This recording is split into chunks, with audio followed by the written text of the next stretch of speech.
Oh boy, 2016's over. I didn't see enough movies to make a best of the year list, but certainly didn't see enough to make a worst of the year list.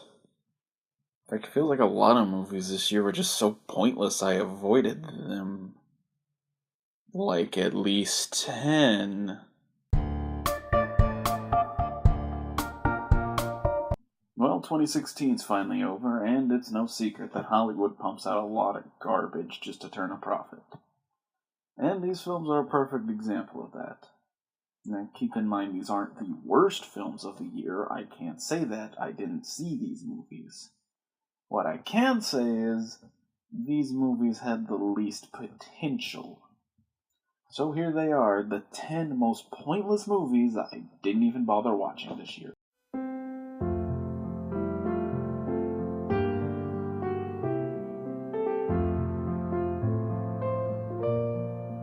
Number 10.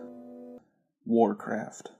Now I'll admit, I don't play World of Warcraft, and maybe if I did, I'd enjoy the movie. But the things people seem to like about the game are its exploration elements and rich lore, which in a movie would either be too heavily focused on and drag down the story, or take a backseat to the story, making the film rather confusing to non-players.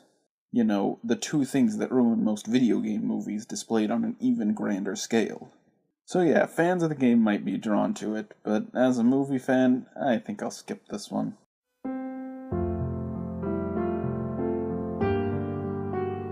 Number 9. Ice Age Collision Course.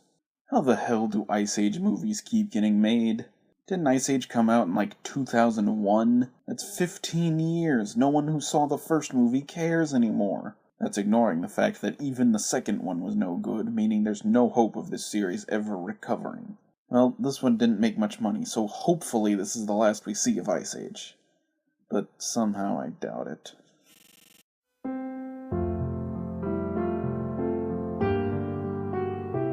Number 8. Secret Life of Pets. Can I bitch about Illumination Entertainment for a minute? This is the studio that made the Lorax. And I hate the Lorax. So much so that it's on my top 10 least favorite movies I've ever seen. Above Biodome. I would rather watch Biodome than the shitty, rehashed, lazy blandness of the Lorax. And then they topped one bland, inoffensive corporate movie with a bland, inoffensive corporate idea. The Minions. Yeah, the company behind the Lorax is also behind the Minions. Dude, that's like finding out the guy who killed your dog invented cancer. Smash cut to this year with their unending onslaught of advertising for Sing, and I think my hatred of them is totally justified. But Sing almost has a reason to exist. You know what doesn't? Toy Story with dogs. Seriously, everyone watched the trailer and said, "It's Toy Story with dogs." Then the movie came out, and sure enough, all the critics said, "It's Toy Story with dogs." And I'm sure there were plenty of totally fresh, not at all forced jokes about the wacky things your pets do when you're not around. I expect no less from the lazy, cynical assholes who gave us the Minions.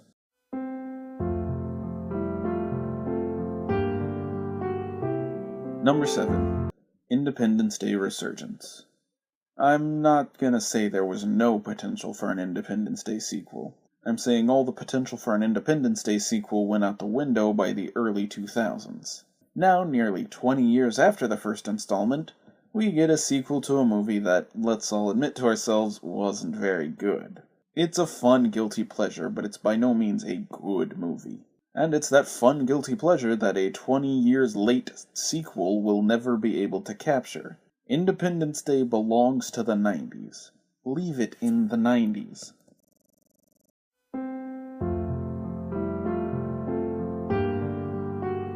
Number 6. Trolls. Hey, remember the Lego movie? That movie that was based on a toy line, but it's a toy line that's built its brand on characters, imagination, and has really stood the test of time? So it ended up being a really good movie? Why don't we try that with ugly pencil toppers that went out of style in the 90s? That idea is just the worst. Trolls! It's a desperate attempt to cash in on the Lego movie with no premise. That's all.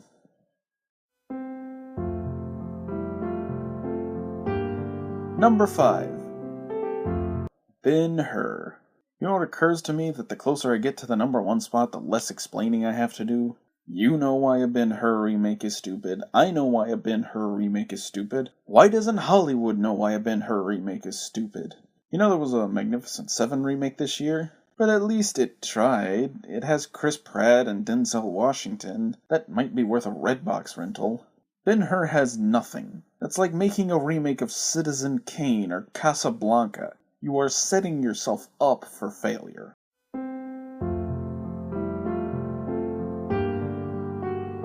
Number 4. Alice Through the Looking Glass. Let's take a step back and look at how far removed this is from an original idea. It's a sequel to a remake of a book adaptation. Dude, that is the holy trinity of unoriginality. All we need now is the Asylum's rip-off version, and we've reached total removal from originality. Oh, and you slap Tim Burton's name on it even though he didn't direct it. What type of hackneyed movie would pull something like that? Okay, that's different. Number 3. 9 Lives. Maybe I should give this movie some credit for trying to be the most original movie on this list. I mean, it's not a sequel or a remake, but how something like this comes out in 2016 baffles me. First off, it has actual talent attached, as it stars Kevin Spacey, one of the best actors of the past 2 decades. And it's directed by Barry Sonnenfeld. Men in Black Addams Family Barry Sonnenfeld. And what do these two make together? A person trapped in an animal's body movie from the early 2000s. Seriously, that plot was never funny. Why resurrect it? It's not even like it's a parody of those movies. It just is one of those movies. That said, of all the movies on this list, this is the one I might actually watch. It really looks that bad. Plus, Kevin Spacey's great in everything he does. Even this, right? Right?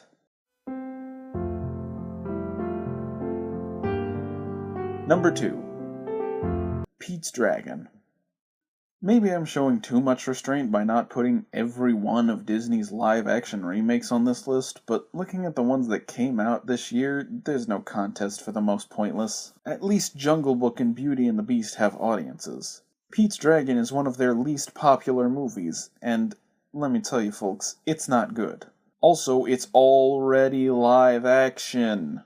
And maybe you could argue it's better that Disney remake movies that weren't very good to start with, but really, you think they actually plan on improving anything from the first movie? Oh, wait, Bryce Dallas Howard's in this movie? Okay, that is an improvement. But other than that, no, there's no way this is gonna improve on anything.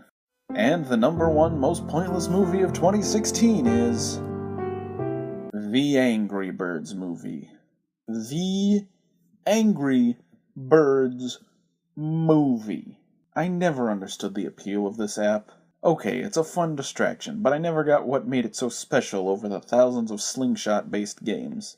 So when it suddenly became a big thing, I felt totally lost. And finally, the fad started dying down. So what does Hollywood do with quickly fading fads? Try to make one more quick buck out of it, of course. The result is the single most corporate, most soulless, most cynical, and most of all, most pointless movie of 2016. So that was the top 10 most pointless movies of the year. And keep in mind, this was not an exhaustive list. I easily could have gone 15 or 20.